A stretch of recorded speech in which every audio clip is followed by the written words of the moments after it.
Olá pessoal, aqui começa a nossa segunda videoaula da disciplina de Física do terceiro bimestre. Nós vamos dar continuidade ao conteúdo de óptica. Nessa aula nós vamos falar sobre a óptica geométrica. Bem, a óptica geométrica ela estuda os fenômenos luminosos baseados em leis empíricas, ou seja, através de experimento, e eles são explicados sem que haja necessidade de se conhecer a natureza física dessa luz. Na óptica geométrica, vai usar muito a ferramenta do estudo da geometria. Então, nós vamos ter dentro da óptica também o raio de luz, que na verdade são linhas que representam a direção e o sentido de propagação da luz.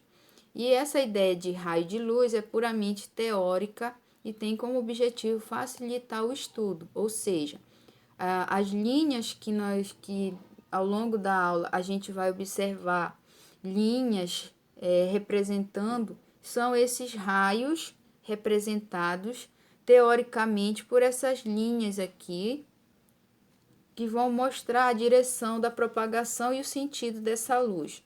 Então, de certa forma, é um conceito meio que fictício para facilitar o estudo, o entendimento da questão da direção da propagação dos raios dentro da óptica.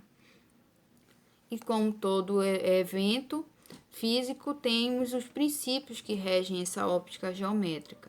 Nós vamos ter o princípio da propagação retilínea da luz, que ocorre no meio homogêneo e transparente, e essa luz se propaga em linha reta.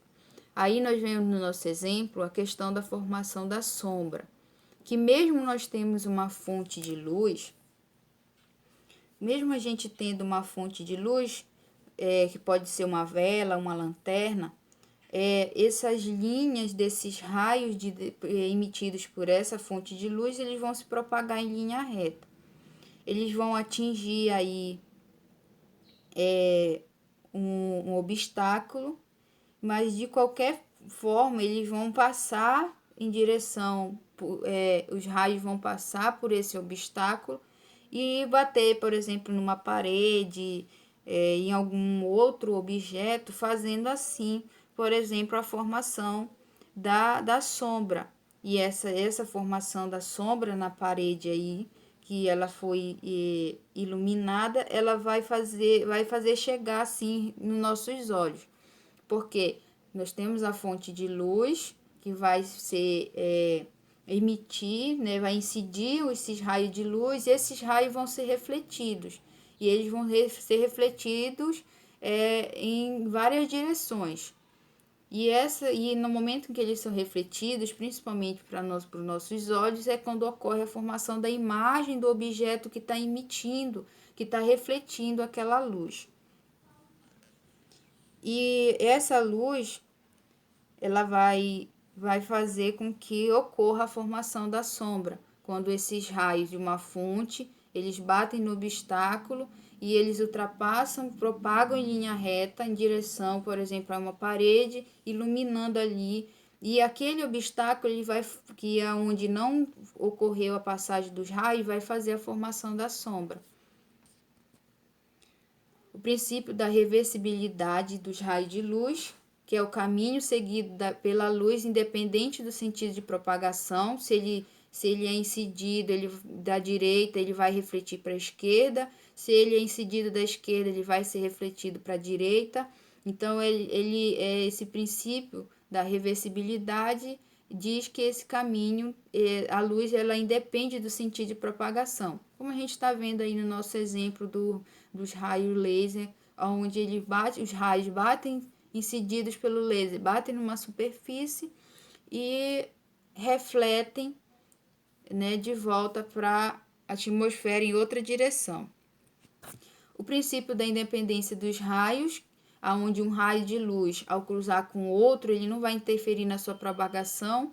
É um exemplo muito comum e fácil de entender esse princípio da independência dos raios são os holofotes, que são utilizados em shows e eventos, que as luzes produzidas por cada holofote, elas vão em linha reta. Quando elas cruzam essas fontes de luz desses holofotes, esses raios, eles eles cruzam um com o outro, mas não muda a direção de propagação, impedindo assim a propagação da luz. Aí nós vamos falar sobre a reflexão, que diz que quando um feixe de luz atinge uma superfície de separação entre dois meios, pode ocorrer um fenômeno conhecido como reflexão.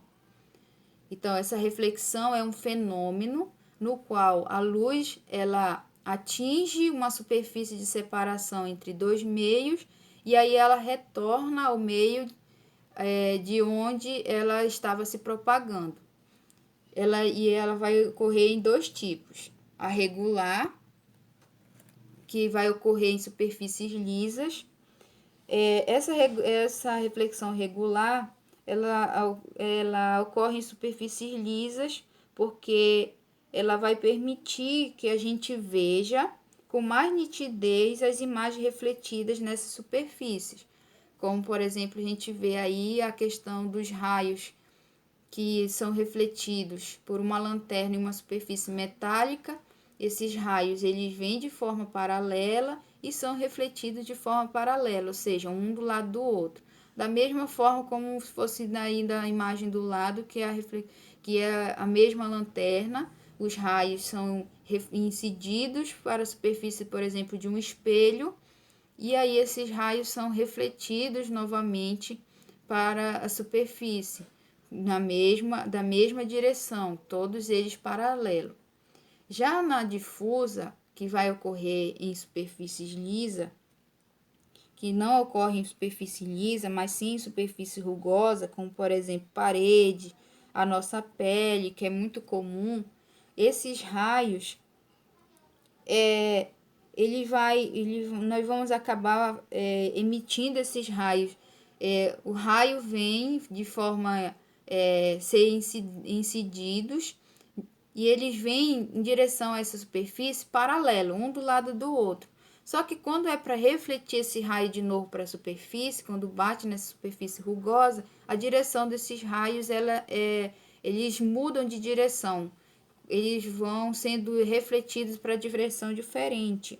Então, é dessa forma que essa reflexão ela ocorre no nosso dia a dia, porque quase todos os objetos que nós enxergamos no nosso dia a dia, eles são refletidos por meio da reflexão difusa.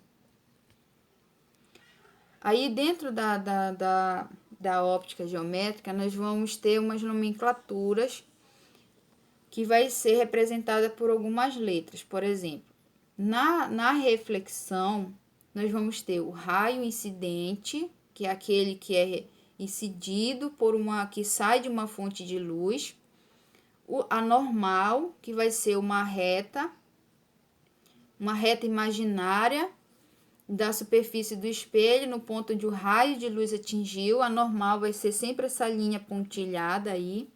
O raio incidente, observem a direção da seta do raio, para onde ele está indo e para onde ele vai. Então, o raio incidente é o raio que é incidido, emitido por uma fonte de luz. E aí, esse raio, quando ele atinge a superfície, ele dá origem a essa reta normal, que é uma linha imaginária. E assim, quando esse raio ele bate nessa superfície, ele é refletido. Então, nós vamos ter o raio refletido, que vai estar associado aí ao raio incidente. O raio incidente bate numa superfície e dá origem ao raio refletido. As leis que regem essa reflexão regular, ela diz o seguinte, que o raio incidente é normal e o raio refletidos, eles são coplanares. Por que eles são coplanares? Porque eles vão ocorrer numa mesma superfície. A segunda lei, ela diz que o ângulo formado entre o raio incidente e a normal é igual ao raio formado pelo raio refletido e a normal. Aqui, observem aqui. Nós vamos ter um raio incidente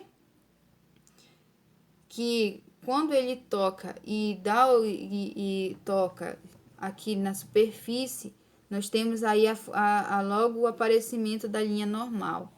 E esse raio incidente, entre a área que formou aqui, entre o raio incidente e a normal, o raio incidente e a nossa normal aqui, ó, vai formar um ângulo. Quando esse raio incidente ele é refletido para a superfície novamente, entre o raio refletido e a normal também vai haver a formação de um ângulo. E aí ele diz que o ângulo incidente formado pelo raio incidente anormal é igual ao ângulo do raio refletido. Ou seja, se o raio incidente com a normal formou um ângulo de 10 graus, o ângulo formado pelo raio refletido também tem que ser igual a 10 graus. Por isso que ele diz que o ângulo do raio incidente é igual ao ângulo do raio refletido. Aí nós vamos falar sobre a refração da luz. A refração da luz é a passagem da luz de um meio a outro, envolvendo mudança de velocidade de propagação. Essa mudança na direção dos raios de luz é que ocorre quando a luz ela vai incidir de modo não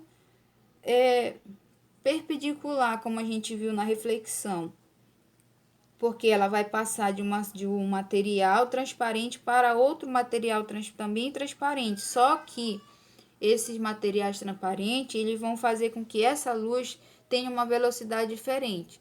Por exemplo, aí na nossa imagem nós temos um copo com água com um canudinho. Acima, aqui nós vamos ter dois meios. Aqui nós vamos ter o meio 1. Vamos ter dois meios. Aqui o meio 1 e aqui o meio 2. Aqui no meio 1, nós vamos ter o meio formado pelo ar. E aqui no meio 2, nós vamos ter o outro meio formado pela água, né? Quando a luz incide no ar, ele tem uma velocidade maior. Então, quando um meio faz com que a luz tenha uma velocidade maior, ele é chamado de meio refringente, ou refringente, mais refringente ou menos refringente. O ar é um meio menos refringente, porque a luz ela se propaga numa velocidade maior. Já os demais meios, por exemplo, como a água, é um meio mais refringente, ou seja, a luz ela se propaga numa velocidade menor. Então, quando a luz ela incide, bate no canudinho, o raio incidente bate no canudinho, né? Aí vai bater no canudinho, ela vai refratar esse raio de luz. E aí, quando esse raio ele passa do ar para a água, ele muda a direção dele. Ele não vai vir mais em linha reta, ele vai mudar de direção. E aí ele faz com que ocorra essa formação da imagem desse raio que foi refratado para a nossa visão, fazendo com que a gente veja essa imagem assim dessa imagem, como se diz, distorcida do objeto que a gente está vendo. A gente tira o canudinho da água, ele está reto, está normal, mas ele coloca na água e ele ocorre essa distorção quando a gente observa assim, porque a luz ela vai ser incidida, os raios de luz vão incidir no canudinho, bater na superfície da água, eles vão ser refratados para nossos olhos, fazendo com que a gente forme essa imagem distorcida. Então, na refração da luz, vai ocorrer essa passagem da luz de um meio para outro, também fazendo a mudança da velocidade de propagação e direção desses raios.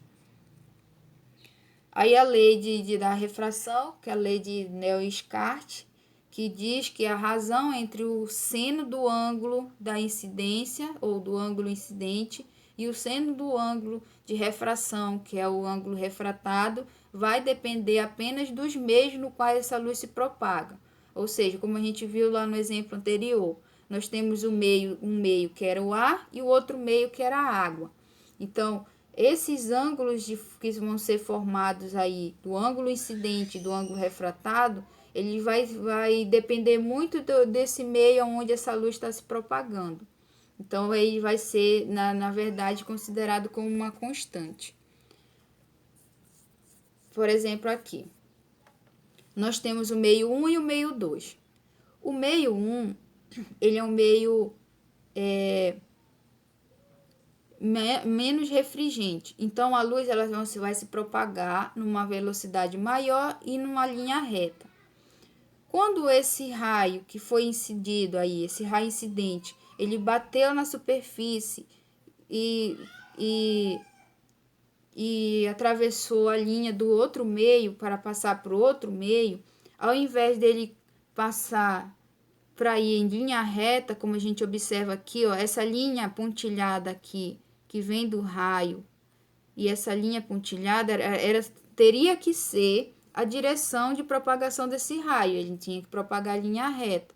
Mas como a gente está falando de refração, esse raio incidente ele veio do meio 1, menos refringente, onde a luz ela tem uma propagação de velocidade maior. E passou para o meio 2, que é um meio mais refringente. Então, a velocidade desse raio já vai ser diminuída, a velocidade dessa luz, e o raio vai sofrer uma alteração na direção. E olha, observem que ele veio aqui, o raio incidente, só que quando ele passou do meio 1 para o meio 2, alterou a direção da propagação desse raio. Olha, observe. Então, a lei de Néel-Descartes, ele diz que quando um raio ele passa de um meio para outro, ocorre a questão da alteração da propagação desse raio e da velocidade da luz entre esses dois meios. Então, quando passa de do meio menos refringente para o mais refringente, ocorre a diminuição da velocidade. Nós vamos também ter o caso do caso também da questão da propagação no reto, ou seja, o raio incidente ele vai incidir em cima da linha imaginária normal e vai passar de um meio para o outro na mesma direção, ou seja, não vai ter alteração de propagação. Então, o ângulo incidente e o ângulo refratado, eles vão ser zeros, porque não vai ter a formação do ângulo, porque esse raio veio em linha reta. Aí, o exemplo de uma refração em um bloco de vidro, que aí nós vamos ter dois meios, nós vamos ter o ar e a placa de vidro. No ar, a gente vê que o raio veio em linha reta, e quando ele passou do meio do ar para o meio que é o vidro, para o outro meio que é o vidro, o raio sofreu uma alteração na direção da propagação desse raio. Aí aqui, e aí esse raio ao sair do vidro para o ar novamente, teve outra alteração de direção do raio. Observem que quando ocorre essa formação dessa linha aqui, no primeiro momento em que o raio atinge a superfície do vidro, nós temos aqui uma linha normal, né? Onde aqui ocorreu. Aí ocorreu a formação do ângulo aqui, ó, do ângulo refratado e do ângulo incidente. Então, quando sai de um meio para o outro, por exemplo, do vidro para o ar novamente, ocorreu o quê? A formação novamente de uma outra normal aqui. Aí ocorreu já o raio incidente, o raio refratado deixa de ser refratado para ser incidente, e aqui ocorre novamente a formação de um outro ângulo. Então, nesse momento que ocorre a refração do raio, porque ocorreu a alteração na direção da propagação desse raio e também na velocidade da propagação desse raio. A reflexão total. A reflexão total, ela vai ser um fenômeno que vai mostrar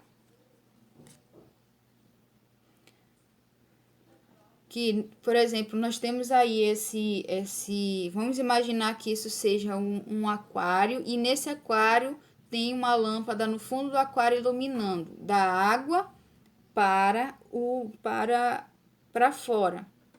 Então, esses raios que vão ser emitidos pela lâmpada do fundo do aquário vão ser refletidos novamente do fundo do aquário. E aí, a partir daí, esses raios que vão ser refletidos por essa lâmina no fundo do aquário, eles vão fazer a formação de vários, a emissão de vários raios que vão refletir em direções diferentes, porque ele está saindo da água para o ar.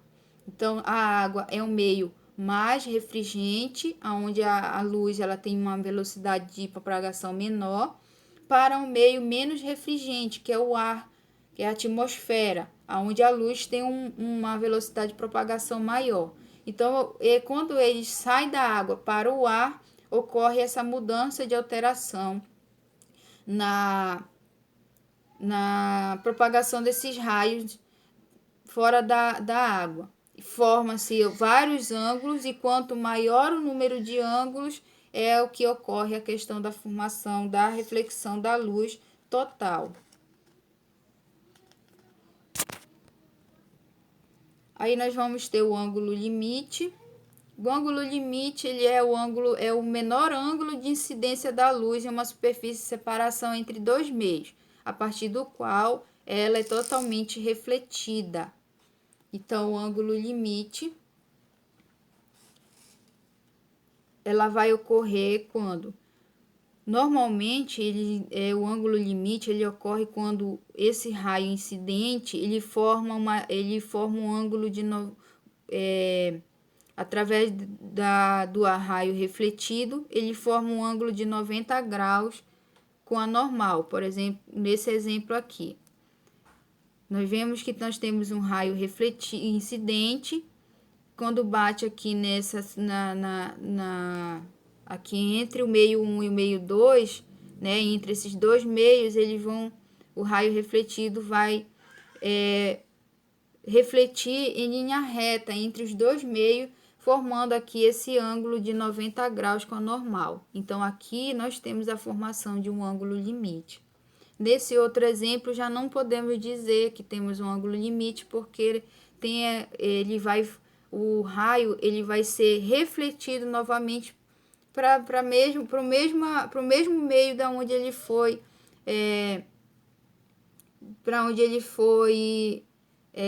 incidido, da mesma origem que ele surgiu aqui, ele originou aqui do meio 1, e aí ele bateu aqui na superfície entre os dois meios e refletiu novamente para dentro do meio 1. Então, aqui nesse exemplo 2, a gente não tem a formação do ângulo limite. Então, o ângulo limite é quando esse ângulo de incidência da luz é menor entre os dois meios. Porque, olha, nesse nosso primeiro exemplo, nós vamos ter aqui a formação. Nós temos o raio incidente, e aí nós temos a nossa linha normal, né? A nossa linha normal aqui em pontilhado. O ângulo limite vai formar aqui entre o raio incidente e a normal, porque o raio refletido, que foi refletido, ele formou aqui um ângulo de 90 graus com a normal. Então, ele vai ser o ângulo limite. Aqui, do raio incidente com a normal, aqui vai formar o ângulo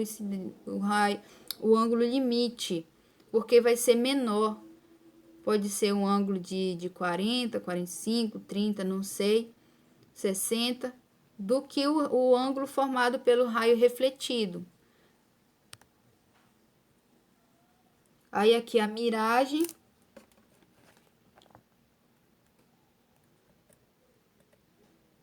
Aí nós vamos ter o exemplo da miragem, que vai ser, a miragem vai ser a luz refletida pelas nuvens, sofre refração repetidas vezes nas camadas de ar quente que estão próximo da estrada. Cada linha dessa que a gente vê na horizontal aqui é uma camada de ar que é formada sobre a superfície da estrada. Aí, esse ângulo de incidência dessas partes dessa luz aí, ele vai superar o ângulo limite, fazendo com que ocorra de refração, vai ocorrer a reflexão total desses raios. Porque a gente observa que o raio vem das nuvens, bate na primeira camada de ar, sofre refração.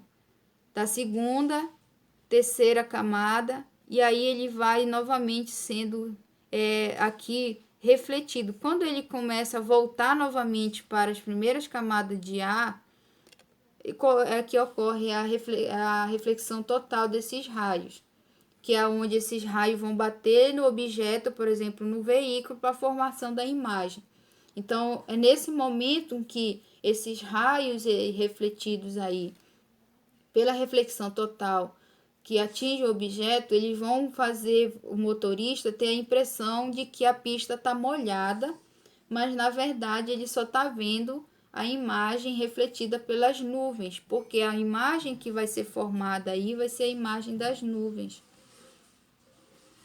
nessa camada quente da estrada. Olha, observem aí. O motorista tem essa visão dessa miragem na estrada, desse exemplo que nós estávamos falando anteriormente. Porque não vai ser a imagem das nuvens do caminhão na estrada, mas sim das nuvens, porque é ela quem está incidindo os raios de luz. E aí, por ter essas camadas de ar quente na estrada, nós vamos sofrer ali o fenômeno da reflexão total. Esses raios vão ser refletidos aí para a visão do motorista, que vai enxergar como se a pista estivesse nessas condições assim molhada, mas na verdade é a formação da imagem das nuvens que estavam refletindo esses raios. Aqui nós vamos ter a imagem do deserto.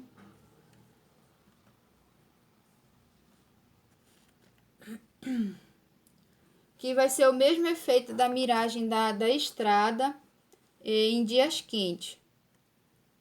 A luz ela vai vir das árvores, aí ela vai sofrer a reflexão total, porque nós vamos ter várias camadas de ar quente, né? Então esses raios incidentes aí, eles vão bater nas camadas de ar presente acima do solo, vão refletir esse raio aqui para a visão da pessoa, do observador aqui. E aí fazendo com que essas camadas de ar quente que estão próximas do chão, dá a ilusão de que existe ali um lago. Por isso que as pessoas, a maioria das pessoas que estão no deserto, eles acabam tendo essas imagens, essas miragens, de como se ela estivesse vendo um lago, uma árvore, uma coisa do tipo, porque os raios incididos, por exemplo, pela árvore, eles vão ser incididos e as camadas de ar vão fazer com que ocorra esse fenômeno da reflexão da luz, e os raios que foram refletidos para o olho do observador formem essa imagem de miragem aí muito comum no deserto. E essa é a miragem que se forma no deserto na formação aí da imagem por meio da reflexão da luz. Então, aqui termina a nossa aula. Não esqueça de colocar seu nome lá nos comentários, e um ótimo almoço para todos.